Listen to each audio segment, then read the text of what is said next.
ఇవాళ అందరినీ సమావేశపరిచి ఇంకా ఏం చేస్తే బాగుంటుంది, ఈ నవీన కాలంలో ఇంకా నూతనమైనటువంటి ఆలోచనలు ఏమిటి అనేది వారు అడగడము.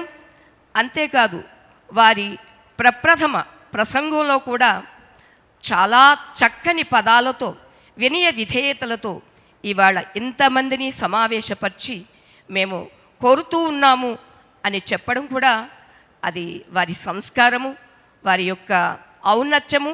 అందుకే కాబోసు భగవంతుడు మరలా రెండవసారి కూడా వారిని ఒక చైర్మన్గా స్వీకరించి, నాయనా ఇదిగో సనాతన ధర్మము అనేటటువంటిది అది ఏనాడు చెక్కు చెదరనటువంటిది. అయితే దాన్ని ఎవరు ఉపయోగించుకోరో వారు నష్టపోతూ ఉంటారు. ఉపయోగించుకోలేని వారికి కూడా ఉపయోగపడేట్లుగా అది ఏ రకంగా ఎన్నెన్నో ప్రాజెక్ట్స్, వాటి ద్వారా ఇంకా చిన్న చిన్న కుగ్రామాలకు